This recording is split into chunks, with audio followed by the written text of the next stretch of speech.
హరే కృష్ణ.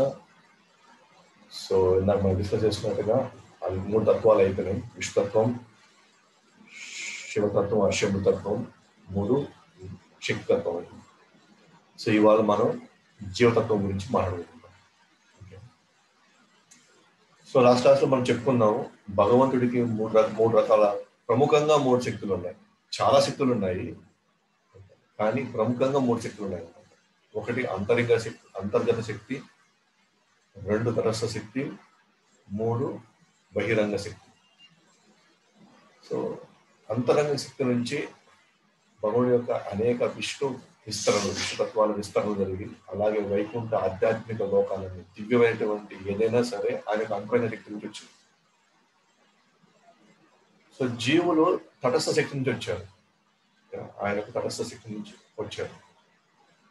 తటస్థ శక్తి ఎందుకంటే margin energy. దీన్ని ఎట్లా అంటారంటే ఇతనికి అవకాశం ఉంది, ఆయన అంతరంగ శక్తి వైపునే వెళ్ళొచ్చు. అంటే భగవంతుడి యొక్క పర్సనల్ ఎనర్జీ కింద, లేదా ఇంటర్నల్ ఎనర్జీ అంతర్గత శక్తిలోకి వెళ్ళొచ్చు, లేదా అతను బహిరంగ శక్తి ఎక్స్టర్నల్ ఎనర్జీ లేదా ఇన్ఫీరియర్ ఎనర్జీ దానికైనా వచ్చేవచ్చు.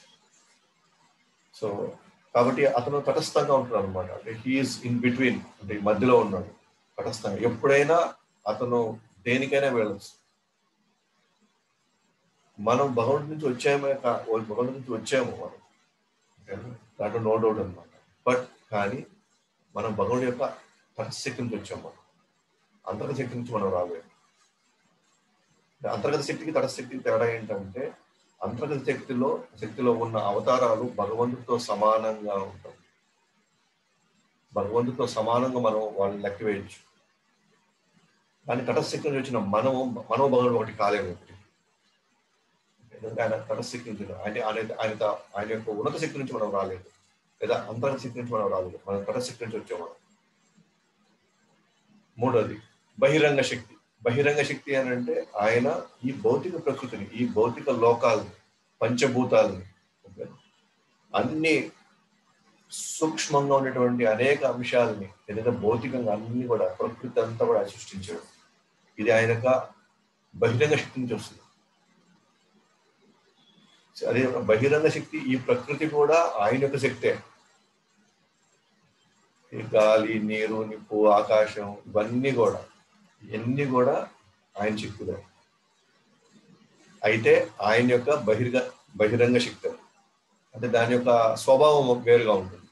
వచ్చిందేమో భగవంతుడు కృష్ణుడి వచ్చినాయి అన్నీ కూడా, కానీ ఒక్కొక్క స్వభావం కింద అవి ప్రవర్తిస్తాయి. అది భగవంతుడి యొక్క ఆజ్ఞ మేరకు అవి ప్రవర్తిస్తాయి. అదే భగవంతుడికి తెలియకుండా ఇవన్నీ వాటి స్వతంత్రంగా ఇవేవి వాటి విచ్చులుడిగా అవి చేయలేవు అనమాట. వాటి అందరూ అవి ఎప్పుడు కూడా పని చేయలేవు. సాధారణంగా సైన్స్ లో ఒక పాయింట్ చెప్తారు అనమాట, తెలిసి ఎనర్జీ సంబంధించి. Energy can neither be created not destroyed అంటారు. సో మనకి 10th క్లాస్ వరకు మధ్యలో మనం తెలుసుకుంటాం, energy can neither be created not be destroyed అంటారు. దాన్ని సృష్టించలేము, దాన్ని నాశనం చేయలేము అంటారు శక్తిని.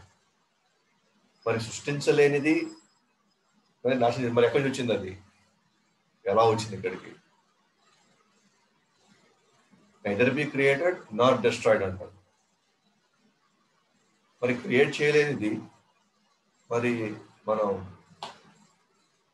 దాన్ని అంతముంచలేనిది, మరి మనం సృష్టించలేనిది, మరి దాన్ని మనం కంప్లీట్గా దాన్ని నాశనం చేయలేనిది మరి ఎక్కడి నుంచి వచ్చింది, ఎలా వచ్చింది, ఎప్పుడు వచ్చింది? దానికి సైన్స్ దగ్గర ఆన్సర్ లేదు. సో శక్తులు అన్నీ వచ్చిన ఒక భగవంతుడి దగ్గర నుంచే. ఈ శక్తులు మనం డిస్ట్రాయ్ చేయలేము, ఈ శక్తులు మనం సృష్టించలేము, ఎందుకంటే ఆయన సృష్టించింది అంతా. శక్తి అంతా ఎక్కడి నుంచి వస్తుంది? సూర్యుడి నుంచి వచ్చింది ఫర్ ఎగ్జాంపుల్. ఆ శక్తిని మనం ఎక్కడ తెచ్చాం కాబట్టి మనం ఇంకో ఫామ్ లో కన్వర్ట్ చేసుకోవచ్చు అంతే. సో అలాగ దాన్ని నాశనం చేయలేని స్థితిలోకి మనం ఎవరు తీసుకెళ్ళారు? అది నాశనం చేయలేని విధంగా దాన్ని ఎవరు సృష్టించారు? సో ఇవన్నీ, అందుకని మనం సైన్స్ కి కొంచెం మనం ఇన్ డెప్త్ లోకి వెళ్తే మనకు అంతిమంగా మన భగవద్గీత గారు మన ఫైనల్ గా ఇంటి ఒక సోర్స్ కనిపించాలి, ఒక మూలం కనిపించాలి. అంటే గాల్లో ఏది పడితే అది ఎలా పడితే వచ్చేసినాయి, వాటితో అవే వచ్చేసాయి, అవే క్రియేట్ చేయబడ్డాయి అంటే అది సైన్స్ కాదు. అప్పుడు either be created not destroyed అన్నాం అనుకోండి సైన్స్ లో, అప్పుడు నెక్స్ట్ క్వశ్చన్ వచ్చి మరి ఎలా వచ్చింది, ఎక్కడి నుంచి వచ్చింది, మేము మాకు తెలియదు, is equal to MC square అని ఎవరో చెప్పారు, మేము చేసుకుంటూ వెళ్తున్నాం అంటే అది సైన్స్ కాదు. సైన్స్ అంటే మన సమాజ దృష్టి ప్రకారంగా సైన్స్ అంటే అన్నిటికీ కారణాలు చెప్పగలుగుతుంది, మరి వీటికి కారణాలు చెప్పలేకపోతుంది. సో అట్లాగే ఎందుకంటే మాట్లాడుతుంది అన్ని భగవంతుడి యొక్క అనేక శక్తులు అన్నమాట ఇవన్నీ కూడా. సో భగవంతుడికి వచ్చినటువంటి అన్ని సోర్సెస్ ఇవన్నీ, సో ఆయన యొక్క ఆధీనంలో ఉన్నాయి ఇవన్నీ కూడా. సో ఆయన కొన్ని ఆధ్యాత్మిక శక్తులుగాను ఉన్నాయి, కొన్ని భౌతిక శక్తులుగా ఉన్నాయి, కొన్ని తటస్థ శక్తులుగా ఉన్నాయి. సో అది భగవంతుడి యొక్క అనేక శక్తులు అన్నమాట. అందుకనే మన ఎగ్జాంపుల్ ఇక్కడ సముద్ర తీరం ఎలా ఉంటుంది, సముద్రం ఒకవైపు ఉంటుంది, ఇంకోవైపు నేల ఉంటుంది ఒకవైపు. సముద్ర తీరం అంటే ఎగ్జాక్ట్ గా చెప్పాలంటే అది మధ్యస్థానం తీసుకుంటారు, దాంట్లో అప్పుడప్పుడు చెమ్మ అవుతుంటుంది, అప్పుడప్పుడు నేలగా ఉంటుంది. అప్పుడప్పుడు వచ్చి సముద్రం వచ్చి అక్కడ తడుతూ ఉంటుంది, సముద్రం అంత ఎక్కువ అలలు రానప్పుడు అది నేలలాగా మిగిలిపోతుంది. అట్లాగే ఈ తటశక్తి కూడా అప్పుడప్పుడు కావాలంటే అటువైపు వెళ్తుంది, అంతర్గత శక్తి వెళ్తుంది, లేదంటే బహిరంగ శక్తి వైపు కూడా వెళ్తుంటుంది. అందుకే అది మార్జినల్ ఎనర్జీ అంటారు. యాక్చువల్లీ ఈ జీవులు ఒకవేళ చెప్పాలంటే భగవంతుడి యొక్క ఆధ్యాత్మిక కణాలు అనమాట. ఆయన యొక్క ఆధ్యాత్మికమైనటువంటి మూలం లేదా ఒక ఆధ్యాత్మిక పెద్ద శక్తి అయితే దాంట్లో ఒక కణం అనమాట మనం. అంటే మన లక్షణాలు ఆయన లక్షణాలు ఒకటే, ఆయనలో లక్షణాలు మన లక్షణాలు. ఎందుకంటే ఆయనలో వచ్చిన ఒక కణం మనం. ఆయన సచ్చిదానంద విగ్రహమే, మనలో సచ్చిదానంద విగ్రహమే. కాకపోతే ఆయన్ని అనంతం, మంది అనుమాత్రం. ఇన్ఫైనైట్, మనది ఫైనైట్ అన్నమాట. మనం ఫైనైట్ కాబట్టే భౌతిక ప్రకృతి నుంచి మన మీద దాడి చేయగలుగుతుంది. భౌతిక ప్రకృతి మన మీద దాని ప్రభావం చూపించగలదు, కానీ భౌతిక ప్రకృతి భౌతిక మీద ప్రభావం చూపించలేదు. ఉదాహరణ సూర్యుడు ఉన్నాడు అనుకోండి, సూర్యుడు కావాలంటే ఈ చిన్న సముద్రపు బొట్టుని ఆయన ఆవిరి చేయగలుగుతాడు, కానీ సముద్రాన్ని ఆవిరి చేయలేడు. అలాగే భౌతిక ప్రకృతి భగవంతుడు ఏం చేయలేదు. భగవంతుడి ఈ త్రిగుణాల ప్రభావం అనేటువంటి ఈ భౌతిక ప్రకృతి భగవంతుని ఏం చేయలేదు, కానీ మన అనుమాత్రం కదా, మన కణం మనం, అంటే ఆయన చిన్న అంశం మనం. కాబట్టి మన మీద సో భౌతిక ప్రకృతి పెత్తనం పడుతుంది మన మీద, దానికి అధికారం పడుతుంది మన మీద. సో కాబట్టి అందుకే మనం ఎప్పుడు కూడా మనం భగవంతుడు కాలేమ్మ.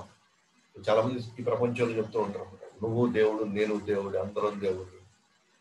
సో నువ్వు నేను మనందరం కూడా యోగా చేసి ధ్యానం చేస్తే మనం కూడా తపస్సు చేసి మనం ఒకప్పుడు భగవంతుడు అయిపోయాం. మనం భగవంతుడు అవకాశం, ఎందుకంటే మన జీవతత్వం అది విషుతత్వం. జీవతత్వం విషుతత్వం ఒకటి కాలేదు ఒకటి. పైగా జీవతత్వం ఎప్పుడు విషతత్వం మీద ఆధారపడాల్సింది. మనం జస్ట్ మైన్యూట్ పార్టికల్స్ అన్నమాట. ఒక ఒక ఒక పెద్ద అనంతమైన శక్తిలో నుంచి మన చిన్న చిన్న స్పార్క్స్ అంటాం. చిన్న ఎగ్జాంపుల్, ఎలాగైతే భగవంతుడిలో నుంచి ఈ మూడు శక్తులు ఎలాగైతే వచ్చాయో, అంతరంగా, బహిరంగ, తటస్థ వచ్చాయో, సో అన్ని వచ్చి ఒక భగవంతుడి దగ్గర నుంచే. అలాగే ఒక నిప్పులో నుంచి మూడు అంశాలు వస్తాయి. ఒకటి వేడి వస్తుంది, రెండు వెలుగు వస్తుంది, మూడు పొగ వస్తుంది. అదేంటి వచ్చిందేమో నిప్పు నుంచి, కానీ పొగ స్వభావం వేరు, వేడి స్వభావం వేరు, వెలుగు స్వభావం వేరు. ఎలాగైతే ఆఫ్టర్ ఆల్ ఒక భౌతికమైనటువంటి ఒక పదార్థమైనటువంటి నిప్పు అనే దాంట్లో నుంచి మూడు వేరు స్వభావాలైనటువంటి అంశాలు ఒక్క దాంట్లో నుంచి వచ్చినప్పుడు, అలాగే భగవంతుని చూసినటువంటి అంతర్గత శక్తి, తటస్థ శక్తి లేదా బహిరంగ శక్తి, ఇవన్నీ కూడా మూడు స్వభావాల కింద అవి పనిచేస్తాయి అన్నమాట. అంటే మూడు డిఫరెంట్ నేచర్స్. అదే భగవంతుడు ఆధ్యాత్మికమైనటువంటి అంతర్గత శక్తిలో ఉండడం, అన్ని అంతర్గత శక్తులే రావాలి కదా ఆయన నుంచి, అందరూ అలాగే రావాలి కదా అంటే అది ఆయన యొక్క ఇండిపెండెన్స్, స్వతంత్రం అనమాట. ఆయన దేనైనా మార్చగలుగుతారు. భౌతిక ప్రకృతిని ఇప్పటికిప్పుడు ఆయన్ని ఆధ్యాత్మికంగా మార్చగలుగుతాడు, మొత్తాన్ని కూడా ఆధ్యాత్మికంగా భౌతిక ప్రకృతిని మార్చగలడు. అంటే ఈజ్ ఇండిపెండెంట్ అండ్ స్వరాట్, దాని ఇష్టం. ఎలాగే ఎలక్ట్రీషియన్ వచ్చిన కరెంట్ని కూల్ చేసే పదార్థం కింద మార్చగలుగుతాడు, అదే ఎలక్ట్రిసిటీని అదే కరెంట్ని వేడి చేసే హీటర్ కింద మార్చగలుగుతాడు. అలాగే భగవంతుడు కూడా ఏ శక్తి నుంచి ఏ శక్తి అయినా మార్చగలుగుతాడు. ఎందుకంటే మన మన కళ్ళ ముందు ఒక ఎగ్జాంపుల్. సో ఒకే నిప్పులో నుంచి 3 స్వభావాలైనటువంటి 3 అంశాలుగా విభజించబడేలాగా ఇవి ఒక పదార్థం నుంచి వచ్చినప్పుడు ఇంకా దేవాదేవుడైనటువంటి అనేక తత్వాలు, అనేక శక్తులు రకరకాలుగా పనిచేస్తాయి, రకరకాలుగా వాటి ప్రభావాలు చూపిస్తాయి. కానీ మొత్తం కూడా భగవంతుడి యొక్క పూర్తి కంట్రోల్లో. ఆయనకు తెలియకుండా, ఆయన ఆజ్ఞ లేకుండా ఏ శక్తులు పనిచేయవు. అందుకే మయధ్యక్షేదన ప్రకృతి సుయతే సా చరాచరం. సో ఈ ప్రకృతి అంతా కూడా నా అధ్యక్షతను పనిచేస్తుంటాడు. ఏమైనా కావచ్చు, అది స్థావర జంగాలు కావచ్చు, జీవులు కావచ్చు, దేవతలు కావచ్చు, కంప్లీట్ గా ఆయన ప్రకృతి కింద ఉన్నారు. ఈ ప్రకృతి అంతా ఆయన కంట్రోల్లో ఉంది. అయితే ఈ జీవుల్లో 2 రకాలు ఉన్నారు అనమాట. జీవుల్లో ఒకటి నిత్య సిద్ధ, 2 నిత్యబద్ధ. నిత్య సిద్ధ అంటే వాళ్ళు ఎప్పుడు కూడా మోక్షంలో, అంటే ఎటర్నల్లీ దే ఆర్ లిబరేటెడ్ అంటారు. లిబరేటెడ్ అంటే వాళ్ళు ఎప్పుడు కూడా గుణ ప్రభావాల్లోకి లేకుండా శాశ్వతంగా వాళ్ళు మోక్షపు ఆనందంలో ఎప్పుడు ఉంటారు. ఒక విధంగా చెప్పాలంటే ఈ నిత్య సిద్ధులైన వాళ్ళు ఎప్పుడు భగవంతుడి యొక్క అంతర్గత శక్తి నుంచి వచ్చిన వాళ్ళు. వీళ్ళంతా వాళ్ళు జీవులే, కానీ భగవంతుడి యొక్క అంతర్గత శక్తి నుంచి వచ్చినారు కాబట్టి వాళ్ళ శాశ్వత నివాసం వైకుంఠంలో ఉంటారు వాళ్ళు శాశ్వతంగా. ఒకవేళ వాళ్ళు వచ్చారు అంటే భౌతిక ప్రపంచానికి వాళ్ళు రావచ్చు, వస్తే వాళ్ళు భగవంతుడి యొక్క ఆజ్ఞ మేరకు భగవంతుడి యొక్క సందేశాలు తీసుకొని వచ్చి ఇక్కడ ఉన్న అనేకమైనటువంటి జీవుల్ని మళ్ళీ తీసుకువెళ్ళిపోవడానికి వాళ్ళు ఈ భౌతిక ప్రకృతికి వస్తారు. అది భగవంతుడి యొక్క ఆజ్ఞ మేరకు భగవంతుని సంతోషపడడానికి, భగవంతుని తృప్తిపరచడానికి వాళ్ళు సొంతంగా వాళ్ళు ఈ కార్యాల్లోకి దిగుతారు అన్నమాట, భౌతిక ప్రపంచానికి రావడం. నిత్య సిద్ధ అంటే వాళ్ళు ఎప్పటికీ వాళ్ళు ఏమంటారు, వాళ్ళకి భౌతిక ప్రకృతి మీద వాళ్ళ మీద ఎలాంటి ప్రభావం చూపించలేదు. వాళ్ళు ఎప్పటికీ వాళ్ళు భౌతిక ప్రకృతిలో బందీలు కాలేరు. వాళ్ళు ఎటర్నల్ గా, అంటే వాళ్ళు శాశ్వతంగా వాళ్ళు నిత్యముక్తులు. వాళ్ళు ముక్తావస్థలో ఉంటారు ఎప్పుడు కూడా ఫుల్లీ. వాళ్ళ మీద గుణ ప్రభావాలు, ప్రకృతి ప్రభావాలు ఏవి వాళ్ళు పనిచేయవు, ఎందుకంటే వాడు భగవంతుడి అంతర్గత శక్తి పనిచేవాడు. ఇంకా 2వ కేటగిరీ, ఇది భగవద్గీత 9వ అధ్యాయం 13వ శ్లోకం. చిన్న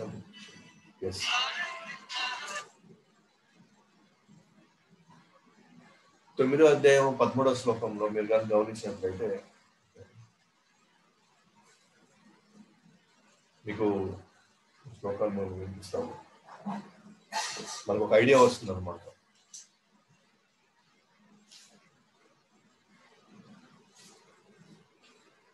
మహాత్మనస్తు మాం పార్థ దైవీం ప్రకృతిమాశ్రితః భజంత్యాన్య మనసో జ్ఞాత్వా భూతాదిమవ్యయం.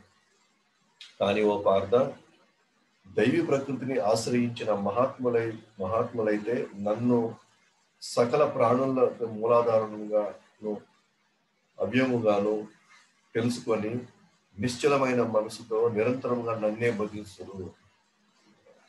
9వ అధ్యాయం 13వ శ్లోకంలో కొంతమంది మహాత్ములు ఉన్నారు, వాళ్ళు దైవీ ప్రకృతిని ఆశ్రయిస్తారు. వాళ్ళు దైవీ ప్రకృతి అంటే అంతర్గత శక్తి. సో మహాత్ములు ఎప్పుడు కూడా ఎక్కడి నుంచి వచ్చిన వాళ్ళంటే వాళ్ళు దైవీ ప్రకృతికి సంబంధించిన వాళ్ళు, అంతర్గత శక్తికి సంబంధించిన వాళ్ళు. వాళ్ళు భగవంతుడు తప్ప భగవంతుడి మీద నిశ్చలమైనటువంటి అనన్యమైనటువంటి నమ్మకము, నిరంతరం ఆయన్ని భజిస్తూ ఆయన్ని వదులుకొని వాళ్ళు పోలేరు అన్నమాట. ఆయన వదిలి వాళ్ళు జీవించలేరు, ఒక క్షణంలో వాళ్ళు జీవించలేరు. వీళ్ళే వాళ్ళు జనరల్గా మహాత్ములంతా జనరల్గా నిత్య సిద్ధులు అనమాట. వాళ్ళు శాశ్వతంగా భగవంతుడి యొక్క అంతర్గత శక్తికి వాళ్ళు ఎప్పుడు కూడా వాళ్ళు భగవంతుని అంటి పెట్టుకునే ఉంటారు. సో వీళ్ళు నిత్య సిద్ధులు అంటారు. రెండోది నిత్యబద్ధ. సో నిత్యబద్ధ అంటే వీళ్ళు శాశ్వతంగా బద్ధజీవులు కావు. శాశ్వతంగా బద్ధజీవులు అంటే శాశ్వత బద్ధజీవులుగా మిగిలిపోరు, కానీ ఎంతో కాలం నుంచి వాళ్ళు వాళ్ళ స్వభావాలకి వాళ్ళ గుణాలకి భౌతిక ప్రకృతికి వాళ్ళు బందీలై ఉన్నారు, బద్దులైపోయి ఉన్నారు. సో మనమందరం కూడా నిత్య బద్ధుల కిందకు వస్తాం. ఎందుకంటే నిత్యబద్ధ అంటే ఎంతో కాలం నుంచి మనం భగవుడికి వ్యతిరేకంగా మనం ఇదవడం వల్ల, వ్యతిరేకంగా మనం ప్రవర్తించడం వల్ల, వ్యతిరేకంగా మనం వ్యవహరించడం వల్ల, ఆయన యొక్క ఆదేశాలని సందేశాలని మనం వదులుకోవడం వల్ల మనం ఎంతో కాలం నుంచి ఈ బద్ధ జీవులకి మనం అలవాటైపోతున్నాం. కండిషనింగ్ అంటారు ఇంగ్లీష్. సో కండిషనింగ్ అంటే మనం కూడా భౌతిక ప్రకృతికి ప్రభావానికి మనం లోనయ్యి భౌతిక ప్రకృతి మనలో ఒక భాగం కింద మనం ఎప్పుడు మనం ఫీల్ అవుతుంటాం. మనం భగవంతుడి యొక్క అంశంలో మనం మర్చిపోయినాం. ఎప్పుడు మనం భౌతిక ప్రకృతి యొక్క అంశం అనేటువంటి భావనలో ఉన్నాం. నేను ఈ ప్రపంచం చెందినవాడిని, నేను ఇంటికి చెందినవాడిని, నేను ఈ కుటుంబానికి చెందినవాడిని, నేను లాయర్ని, నేను డాక్టర్ని, నేను ఇంజనీర్ని. ఎంతసేపు మనకంతా ఎట్లా ఉంటుందంటే మనం భగవంతుని ఎప్పుడో మర్చిపోయాము. నిత్య సిద్ధులు భగవంతుని మర్చిపోలేరు, బట్ నిత్య బద్ధులు ఎప్పుడు మర్చిపోతారు. వాళ్ళకి ఎంతసేపు ప్రకృతిలో భౌతిక ప్రకృతి ఎప్పుడు సంబంధం పెట్టారు. భౌతిక ప్రకృతికి బందీలైపోయి భౌతిక ప్రకృతే వాళ్ళ యొక్క నివాసం అన్నట్టుగా వాళ్ళు జీవిస్తుంటారు. ఎవరు వాళ్ళు అంటే మనమే అన్నమాట. కాబట్టి మనం ఎంతో కాలంగా నిత్య అంటే ఇప్పుడు నిత్య బద్ధులు నిత్య సిద్ధులు అవ్వచ్చు అంటే అది అవ్వచ్చు. మనం శాశ్వతంగా మళ్ళీ మనం వైకుంఠానికి వెళ్ళిపోయి మళ్ళీ గోలోకానికి వెళ్ళిపోయి మళ్ళీ తిరిగి రాకుండా మనం చేసుకోవచ్చు, మనకు అవకాశం ఉంది. నిత్యబద్ధ అంటే వీడు శాశ్వతంగా బదులుగా ఉంటాడని అర్థం కాదన్నమాట. అదే ఎంతో కాలంగా ఇతను బద్దులైపోయి ఉన్నాడు, మనం బద్దులైపోయాం, ఎంతో కాలంగా బద్దులైపోయాం. అంత ఈజీగా మనం ఈ బద్ధవస్థల నుంచి ఆ ముక్తావస్థలోకి రావడం మనకి ఇష్టపడం అనమాట. మనకి ఎవరైనా ఆ మాటలు చెప్పినా కూడా మనం అంటే యాక్చువల్గా మనం ఆయన యొక్క ఆధ్యాత్మిక శక్తులే మనం కూడా. కానీ ఇవాళ మనం భగవంతుడు అంటే భగవంతుడి యొక్క కార్యాలన్నా భగవంతుడి యొక్క నియమ నిబంధనలన్నా మనకి ఇష్టం లేదు. అంటే మనం ఎంత బద్దులైపోయి ఉంటే, ఎంత గుణ ప్రభావాలకు మనం ఈ ప్రకృతి గుణ ప్రభావాలకు మనం ఎంత లోనైపోయి ఉంటే భగవంతుడు మన కోసం ఇచ్చినటువంటి మనం ఈ బద్ధ జీవనం నుంచి నువ్వు బయటపడడానికి ఆయన అనేక మార్గాలు ఆయన మనకి సూచిస్తున్నప్పటికీ కూడా సో మనం కనీసం ఆయన తాడేసి ఆ తాడు వరకు పరిస్థితిలో మనం ఉన్నాం అన్నమాట. పైగా మనం భగవంతుని సందేహించే పరిస్థితిలోకి వెళ్ళిపోతున్నాం, లేదా ఆచార్యులనే సందేహాలు పడుతున్నాం. ఇంకా చెప్పాలంటే శాస్త్రాలను మనం సందేహపడుతున్నాం అంటే ఇంకా మనం ఏ స్థాయిలో మనం బద్దలైపోయామో ఆలోచించాలి. సో కాబట్టి మనం నిత్య బద్దులైన మనము ఖచ్చితంగా మనం నిత్య సిద్ధుల కింద మనం వెళ్ళిపోవచ్చు. ఈ అవకాశం మనందరికీ ఉంది. కానీ మనకు ఈజీగా ఇష్టపడం. కానీ ఆచార్యులు, గురువులు, భక్తులు మన ఎంతో విధంగా మనం ప్రేరేపిస్తారు అనమాట. మనలో ఉన్నటువంటి ఏమంటారు ఆ లేజినెస్, మనలో ఉన్నటువంటి మూర్ఖత్వం, మనలో ఉన్నటువంటి అనేక చెడు స్వభావాలు దాన్ని ఎట్లా బయటికి తీయాలా అని ఆలోచిస్తూ ఉంటారు. తీస్తూ మనల్ని వైకుంఠం వైపు భగవంతుడి వైపు ఎట్లా మనల్ని మలచాలని వాళ్ళు తీవ్రంగా వాళ్ళు కృషి చేస్తున్నారు. అయితే ఈ నిత్య బద్ధుల్లో అది 2 కేటగిరీలు ఉన్నాయన్నమాట. ఒకరు దేవతలు, 2 జీవులు. మనకు ఆశ్చర్యం ఏంటి, దేవతలు కూడా నిత్య బద్ధులైన. ఖచ్చితంగా దేవతలు, జీవులు వీళ్ళు కూడా అందరూ కూడా జీవతత్వంలో ఉన్న వాళ్ళు. విష్ణుతత్వము, శంభుతత్వం రచించేటువంటి పార్వతి లేదా దుర్గమ్మ వారు ఈ కేటగిరీ పక్కకి వెళ్ళిపోతే వీళ్ళందరూ వాళ్ళందరూ ఒక వైపు తీసేస్తే మిగతా చెప్పుకునే దేవతలు అందరూ కూడా జీవతత్వం కిందకు వస్తారు. వీళ్ళు కూడా నిత్య బద్ధులు.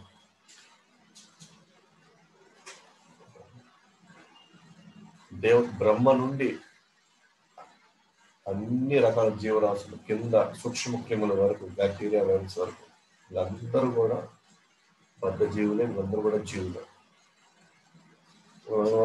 మన షాక్ గురైంది. ఏంది వాళ్ళ జీవులు కలిగి బతికేసేది. కానీ భగవద్గీత, భాగవతం మనకి సూచిస్తాయన్నమాట. ఇవన్నీ కూడా ఇలా దేవతలు, జీవులు, మనుషుల నుంచి కింద స్థాయి సూక్ష్మక్రిముల వరకు అందరం కూడా జీవులు. అందుకని ఇక్కడ మరి శ్రీకృష్ణుడు ఒకడే దేవుడు అయితే మరి ఇతర దేవతల పరిస్థితి ఏంటి? మరి ఇతర దేవతలు ఎవరు? మరి ఎలా చూడాలి? ఎలా మనం గౌరవించాలి? ఏ పద్ధతిలో మనం ప్రార్థించాలి? సో ఇవన్నీ కూడా మనం చూస్తాము. దేవతలు కూడా జీవులే, కానీ అయితే జీవులంత మాత్రాన వాళ్ళని మనం ఒక క్రమ పద్ధతిలో ఒక గౌరవప్రదంగా మనం వాళ్ళని చూసుకోవాలి. అది ఎందుకు? వాళ్ళు కూడా జీవులే. ఎట్లాగా అని చూస్తే వాళ్ళు కూడా అనుభవించాలనుకుంటారు, దేవతలు కూడా అనుభవించాలనుకుంటారు.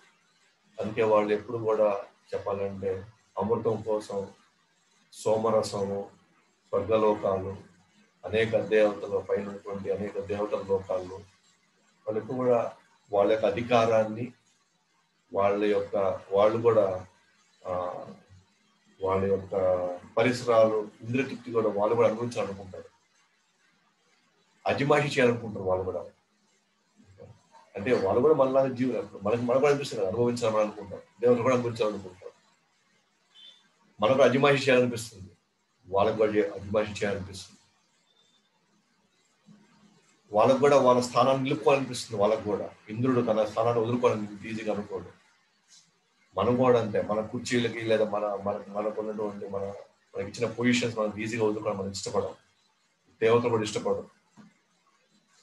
వాళ్ళు త్రిగుణాలకు లోనవుతారు. దేవతలు కూడా త్రిగుణాలు, వాళ్ళు రజోగుణంలో, ప్రముఖంగా రజోగుణంలో ఉంటారు. దేవతలు రజోగుణంలో ప్రభావంలో ఉంటారు.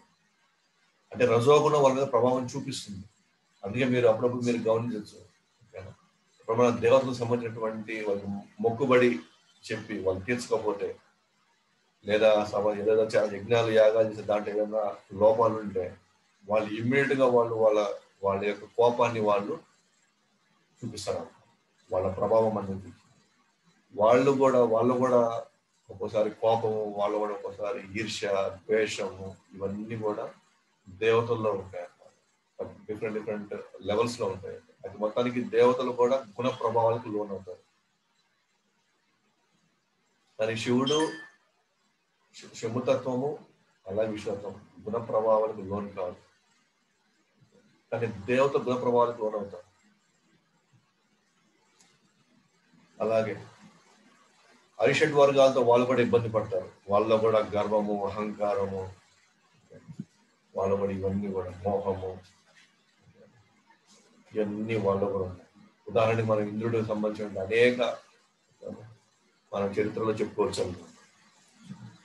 సో ఇంద్రుడు ఎవరైనా సరే 100 అశ్వమేధ యజ్ఞాలు చేస్తున్నారు అని అంటే మాత్రం వాళ్ళని డైవర్ట్ చేయడానికి, డిస్ట్రాక్ట్ చేయడానికి రంభ, ఊర్వశి పంపించి, ఎందుకంటే ఎవరైనా సరే 100 అశ్వమేధ యజ్ఞాలు చేస్తే అతను నెక్స్ట్ ఇంద్రుడు అవుతాడు అన్నమాట.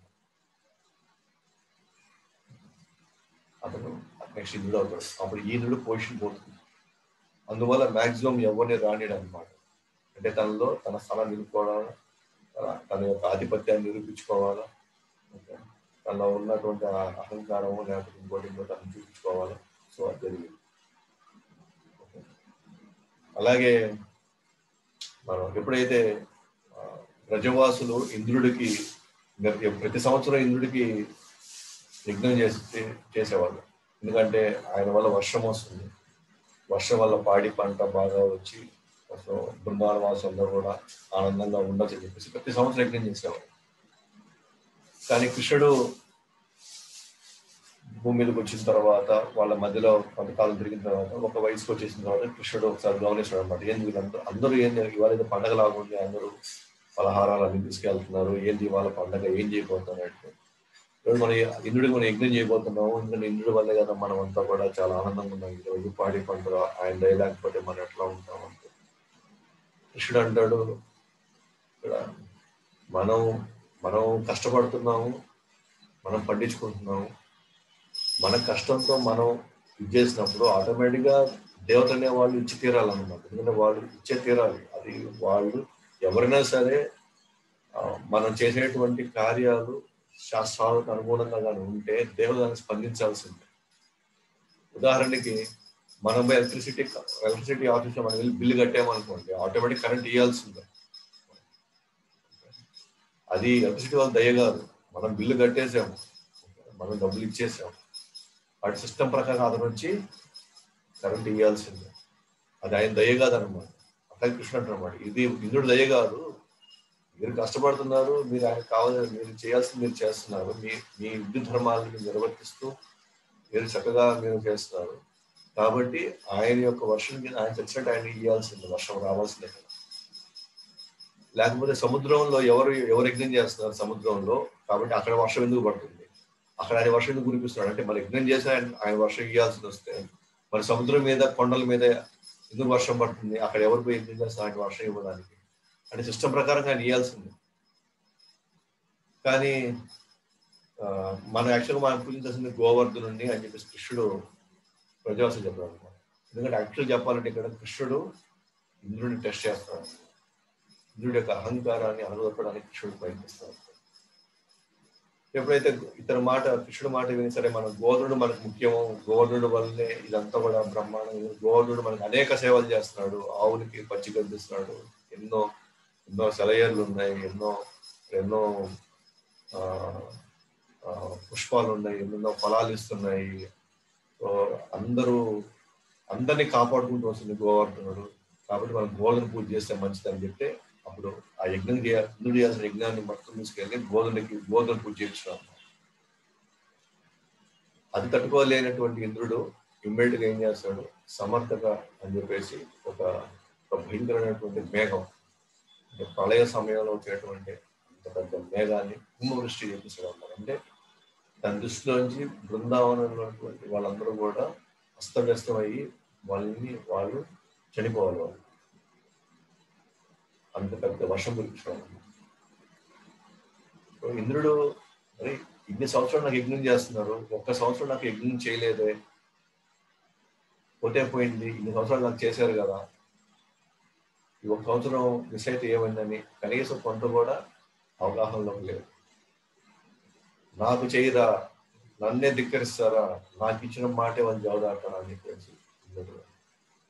బట్ తర్వాత మనకు తెలిసిందే, సో కృష్ణ ఈ దేవతలకు ఇచ్చినటువంటి మాటలు కావచ్చు, దేవతలకు ఇచ్చినటువంటి అనేక మన మొక్కులు కావచ్చు, మనం ఒకవేళ కృష్ణ భక్తిలోకి కానీ వెళ్ళిపోతే, ఒకవేళ మనం మొక్కులు చేయలేకపోతే, మొక్కులు చెందలేకపోతే మనం భయపడాల్సిన అవసరం లేదు. ఎందుకంటే ఇలాగే వ్రజవాసులు కూడా ఒకప్పుడు ఇంద్రుడికి మొక్కున్నారు అన్నమాట, ప్రతి సంవత్సరం నీకు యజ్ఞం చేస్తాం. కానీ కృష్ణుడు అంతకంటే హయ్యర్ తత్వాన్ని, ఫిలాసఫీని ఇచ్చాడు. గోవర్ధన పూజించమన్నాడు. అంటే వీళ్ళందరూ కృష్ణుడు ఆధీనంలోకి వెళ్ళిపోయారు. ఎప్పుడు కృష్ణుడు ఆధీనంలోకి వెళ్ళిపోయారో ఇంకా ఏ దేవతలు వాళ్ళ యొక్క ప్రభావం కనిపించింది. చెప్పడానికి ముఖ్య ఉద్దేశం అరిషడ్ వర్గాల్లో అల్లబడినారు. కామ, క్రోధ, మోహం. కామం గురించి మనం చెప్పాల్సిన అవసరం లేదు. ఓకే, సో స్వర్గలోకాల్లో ఇక్కడ భూలోకాల్లో ఉన్నట్టుగా ఓకేనా, ఒక భార్య ఒక భర్త, సో అలాంటి కోడ్స్ అక్కడ వర్తించవు అనమాట, అక్కడ లేవు. ఆ కోడ్స్ అక్కడ డిఫరెంట్ కోడ్స్ అనమాట. సో ఎవరితో అయినా సరే, సో ఎటువంటి ఇదిలో అయినా వాళ్ళు వెళ్ళచ్చు. అయితే మనం ఇప్పుడున్నటువంటి సామాజిక ఆ దృష్టికోణం చూడకుండా, అంటే నేను చెప్పడానికి వచ్చిందంటే అక్కడ కూడా కామ, క్రోధ, మనమాచారాలు ఉంటాయి అని చెప్తున్నాను. అంటే వాళ్ళు కూడా మనలాగా జీవులేను. కానీ ఎందుకు మనం గౌరవించాల్సి వస్తుంది వాళ్ళని, ఎందుకు వాళ్ళని ఆశ్రయించాల్సి వస్తుంది అది నేను తర్వాత చెప్తాను మనకి. కానీ తత్వంలో కానీ చూసుకుంటే మాత్రం జీవుల్ని అయితే ఏ ప్రభావంలో మనం ఎటువంటి అంశాలు, ఎటువంటి గుణాలు, ఎటువంటి స్వభావాలు జీవుల్లో ఉంటాయో అవే స్వభావాలు దేవతలో కూడా ఉంటాయి అంతే. సో జన్మ మృత్యు జరా వ్యాధికి లోనవుతారు. ఎస్, వాళ్ళు కూడా ముసలితనం. బ్రహ్మదేవుడు ఉన్నాడు, స్వయంగా ముసలోడైపోతాడు. శివుడు ఎక్కడ ముసలోడైనట్టుగా లేడు. అలాగే కృష్ణుడు, రాముడు వీళ్ళెవరు ముసలైనట్టుగా లేరు. సో జీవితంలో ఉన్న వాళ్ళందరూ కూడా ముసలితనానికి, యవ్వనము, ముసలితనము, బాల్యము, తర్వాత మరణం, ఇవన్నీ ఉంటాయి అన్నమాట. అయితే వాళ్ళ లైఫ్ స్పాన్కి మన లైఫ్ స్పాన్ చాలా తేడా ఉంది. సో మన లైఫ్ స్పాన్ సపోజ్ 100 years అంటే వాళ్ళ లైఫ్ స్పాన్ 10,000 years ఉంటుంది.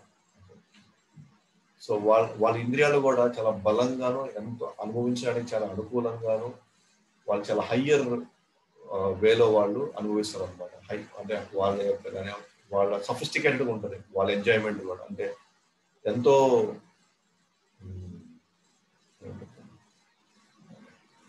వాళ్ళ ప్రమాణాలు, అనుభవించే ప్రమాణాలు బాగుంటాయి. స్టాండర్డ్స్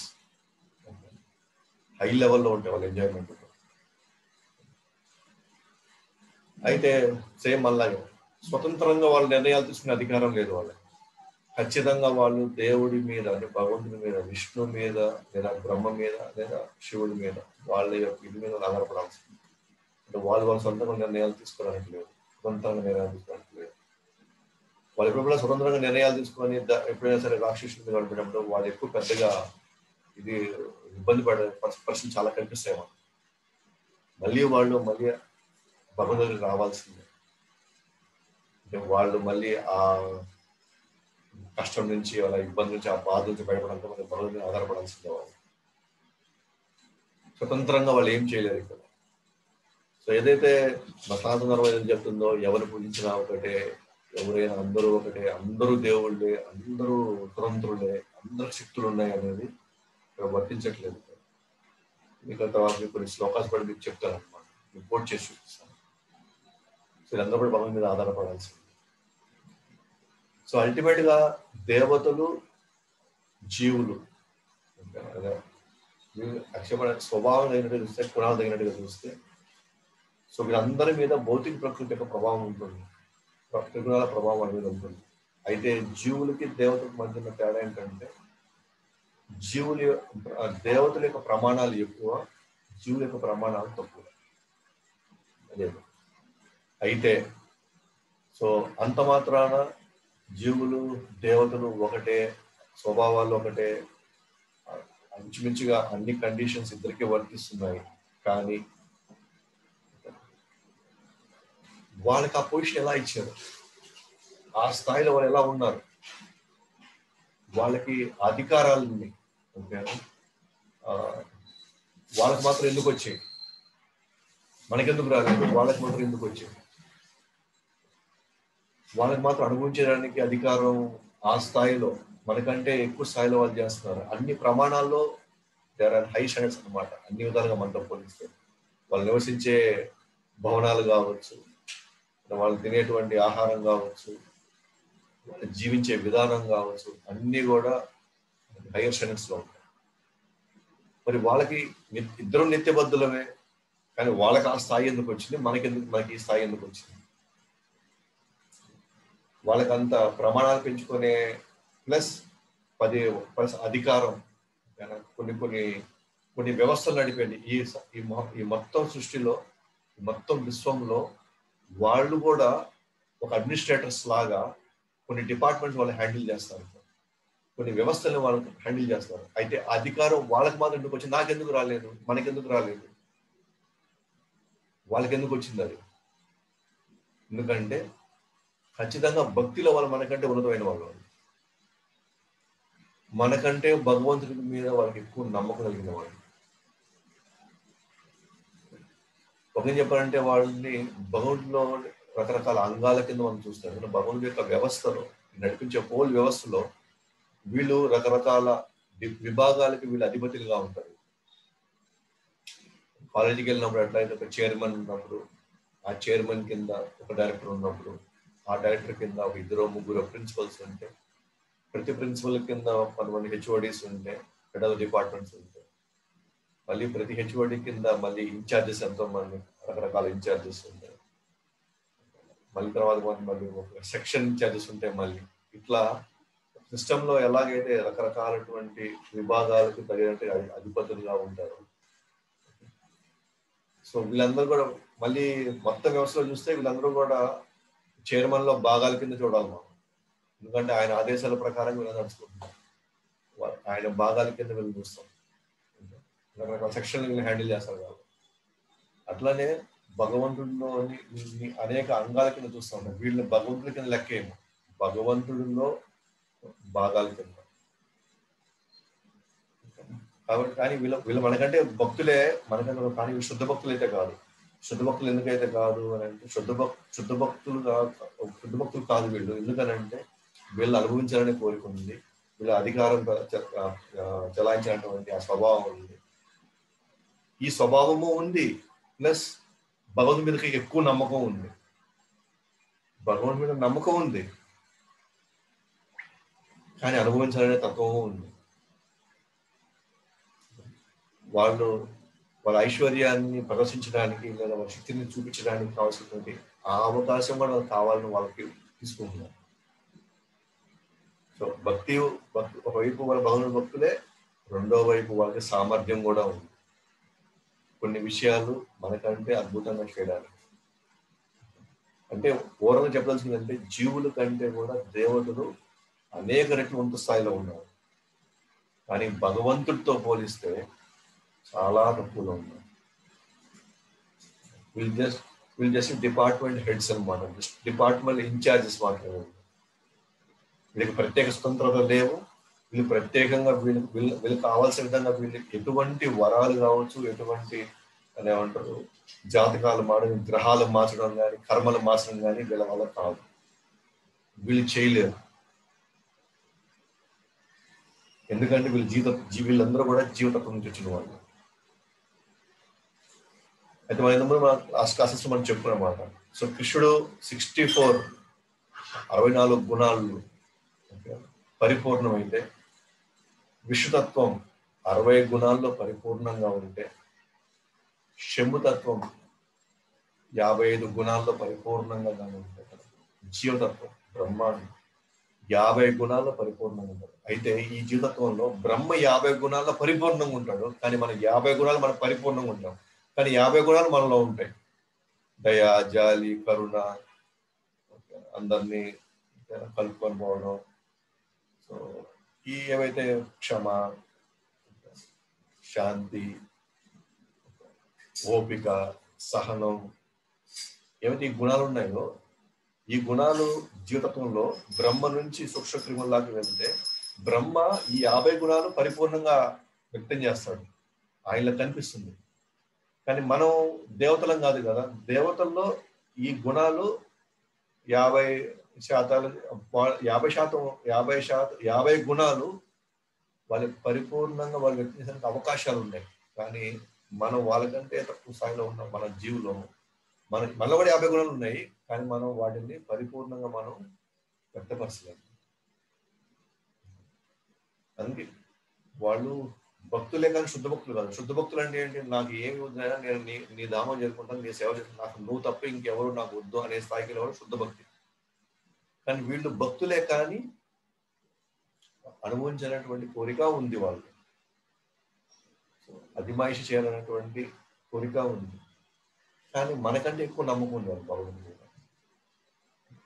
మనకంటే వాళ్ళకి ఎక్కువ శక్తి సామర్థ్యాలు ఉన్నాయి. సో అట్లా చూస్తాం అన్నమాట.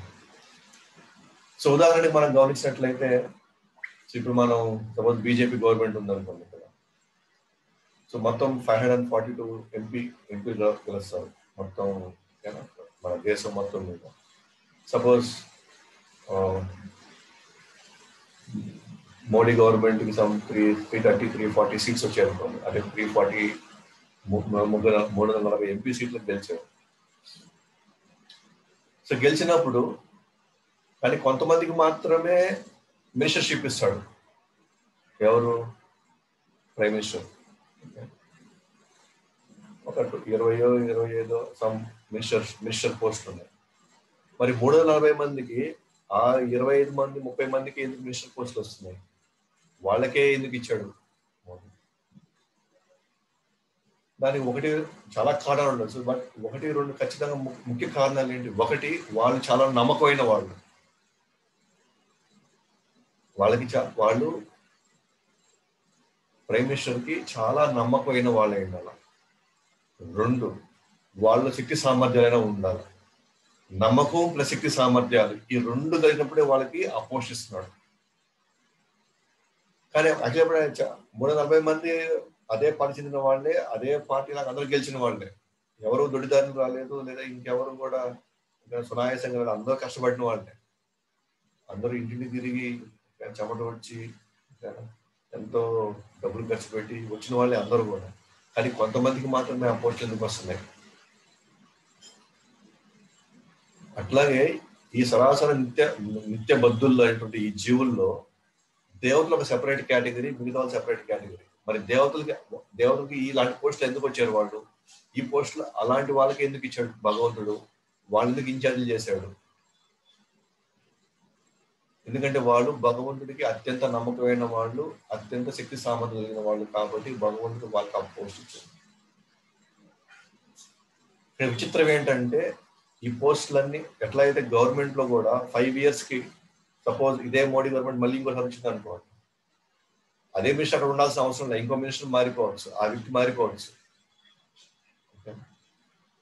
సపోజ్ ఆ పార్టీకి ఒకటే ప్రైమ్ మినిస్టర్ అంటే ఒకటే ప్రైమ్ మినిస్టర్ క్యాండిడేట్ అనుకోండి. ఎందుకంటే ఇక్కడ కృష్ణుడు మాత్రం ఒకటే, ఆయన పోస్ట్ కాదు.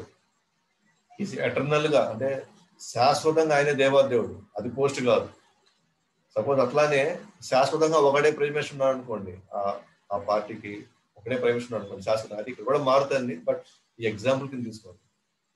సో ఒకటే ప్రైమ్ మినిస్టర్ అయితే శాశ్వతంగా ఒకటే ప్రైమ్ మినిస్టర్ కానీ ఒకవేళ అయితే కనుక, బట్ రెండోసారి మూడోసారి వస్తే అదే మినిస్టర్ పోస్ట్ కి అదే వ్యక్తి ఉండాల్సిన అవసరం లేదు. ఇంకెవరో కూడా రావచ్చు ఆ పోస్ట్ కి కదా. ఇంకెవరైనా మంచిగా నిరూపించుకొని, ఇంకెవరైనా సరే అంత నమ్మకం పెంచుకొని, ఇంకెవరైనా సరే బెస్ట్ పర్ఫార్మెన్స్ ఇవ్వగలిగితే ఖచ్చితంగా అతన్ని తీసేసి నెక్స్ట్ టర్మ్ ఇంకోరికి ఇవ్వచ్చు. అలాగనే ఇక్కడ కూడా ఈ దేవతల పోస్టులు కూడా 71 యుగ చక్రానికి ఒకసారి పోస్ట్ మారిపోతుంది. సో ఒక పోస్ట్ మారిపోతుంది అంటే ఇప్పుడున్న వ్యక్తి ఇంద్రుడు పోస్ట్, ఇంద్రుడు అనేది ఒక పోస్ట్ అనమాట, వ్యక్తి కాదు. ఇంద్రుడు అనేది పోస్ట్. ఇప్పుడు ఒక వ్యక్తి ఇంద్రుడు పోస్ట్ తీసుకున్నాడు, ఇప్పుడు అతనే ఇంద్రుడు అనమాట. ఇంకా 71 యుగ చక్రాల తర్వాత ఇతను మారిపోయి ఎవరికైతే ఆ శక్తి సామర్థ్యాలు, లేకపోతే ఆ నమ్మకము, లేకపోతే ఆ స్థాయిని పెంచుకుంటారో వాళ్ళు నెక్స్ట్ ఇంద్రుడు అవుతారు అనమాట. కాబట్టి ఇక్కడ దేవతలు శాశ్వతంగా ఉన్నటువంటి పోస్టులో వాళ్ళు ఉండలేరు. వాళ్ళు ఎలాగైతే గవర్నమెంట్ ఒక ఆర్గనైజేషన్ లో ఒక టెంపరీ టైంకి టెంపరీ ఒక పోస్ట్ లో ఉంటారో, దేవతల పరిస్థితి కూడా అంతే అనమాట. ఈ పోస్టులన్నీ కూడా ఇంద్రుడు అనేది ఒక పోస్ట్, ఆ ఇంద్రుడు అనే పోస్ట్ కి వేరే వ్యక్తి ఒక పేరు ఉంటుంది అనమాట. ఆ పేరు అని ఆయన అనుకోవచ్చు. ఉదాహరణ మనం సూర్యుడు అంటున్నాం, మళ్ళీ మనం భగవద్గీతలో వివాస్వాన్ అని పేరు ఉంటున్నాం మనం. అది సూర్యుడు వివాస్వాన్ ఏంటంటే సూర్యుడు అనే పోస్ట్ కి వివాస్వాన్ అనేటువంటి వ్యక్తి ప్రస్తుతానికి ఆ పోస్ట్ తీసుకుంటున్నాడు. సో నెక్స్ట్ 71 యుగ చక్రాలు అయిన తర్వాత నెక్స్ట్ ఎవరో ఆ వ్యక్తి ఆ పోస్ట్ తీసుకుంటాడు అనమాట. ఉదాహరణకి ఇప్పుడు బలి మహారాజు కింద పాతాళ లోకాల్లో ఉన్నాడు. సో భాగవతం చెప్పబడింది నెక్స్ట్ ఇంద్రుడి పోస్ట్ ఈయన తీసుకోబోతున్నాడు అనమాట. ఎవరు? బలి మహారాజు. సో కాబట్టి దేవతలు అనే వ్యక్తులు భగవంతుడికి అత్యంత నమ్మకమైన వాళ్ళు, అత్యంత శక్తి సంబంధం లేని వాళ్ళు. కానీ వాళ్ళు కర్మలు మార్చలేరు, వరాల్ని వాళ్ళు సొంతంగా కూడా ఇవ్వలేరు. కానీ వాళ్ళ వల్ల కొంత ప్రయోజనం ఉంది. వాళ్ళకి కూడా వాళ్ళ పోషన్ అంటే వాళ్ళకి కొన్ని చిన్న చిన్న వాళ్ళకి కావాల్సిన కొన్ని శక్తి సామర్థ్యాలు వాళ్ళకి ఉన్నాయి, లేదా వాళ్ళకి చిన్న చిన్న పవర్స్ ఉన్నాయి వాళ్ళకి. ఎలాగైతే పోలీస్ సిస్టంలో డీజీపీ హయ్యర్ పోస్ట్ లో ఉంటే, కానిస్టేబుల్ లోయెస్ట్ పొజిషన్ లో ఉంటే, ఈ కానిస్టేబుల్ ఈజ్ కంప్లీట్లీ ఆయన మీద ఆధారపడిపోవడం డీజీపీ మీద, ఆయన ఆదేశం మీద వెయిట్ చేయాలి. కానీ స్టిల్ కానిస్టేబుల్ కూడా ఒక పవర్ ఉంది. సో ఆయనకంటూ ఒక పరిధి ఉందన్నమాట. ఆ పరిధిలో ఆయన పవర్ఫుల్ అంతవరకు. అలాగే దేవతలందరూ కూడా వాళ్ళకంటూ కొన్ని వరాలు ఇవ్వగలరు, కానీ అవి శాశ్వతంగా ఉండవు. కానీ ఆ వరాలు ఇవ్వాలన్నా కూడా, ఆ వరాలు పలానా వాళ్ళకి చేర్చాలన్నా కూడా భగవంతుడి యొక్క ఆజ్ఞ ఉండాలి. అది ఇతను కొంత ఆ స్వతంత్రాన్ని కొంత తీసుకోవచ్చు. కానీ భగవంతుడు సంబంధం లేకుండా మాత్రం నిర్ణయాలు తీసుకుని మాత్రం వరాలు ఇవ్వలేడు. సో ఆ విధంగా మనం కానీ గమనించినట్లయితే దేవతలందరూ కూడా నిత్యబద్ధులే, కానీ వాళ్ళు అత్యంత నమ్మకమైన వాళ్ళు, శక్తి సామర్థ్యం కలిగిన వాళ్ళు. భగవంతుడి యొక్క ప్రీతిపాత్రులే వాళ్ళు కూడా. వాళ్ళకి ఆ స్థానాలు ఇవ్వబడ్డాయి అన్నమాట భగవంతుడి చేత. ఉదాహరణకి భగవంతుడి యొక్క విశ్వ పరిపాలన విభాగంలో, అంటే కంప్లీట్ ఈ కాస్మోస్ మొత్తం సృష్టిలో దేవాదేవుడు లేదా సిఇఓ, మొత్తం దానికి ఆయన సిఇఓ అయితే లేదా దేవాదేవుడు అయితే, సో వాటర్ మినిస్టర్, నీళ్ళ ఇచ్చే మంత్రిగా ఇంద్రుడు వర్షం కురిపిస్తాడు. ఆ వర్షాన్ని కురిపించి ఇంద్రుడు నీళ్ళ మంత్రి అనుకుంటే, అలాగే అగ్ని సూర్యుడు వెలుతురు అనమాట, ఓకేనా, కరెంటు. సో ఎవరు? సూర్యుడు ఆ వెలిగిస్తున్నాడు. అలాగే శక్తి, పవర్.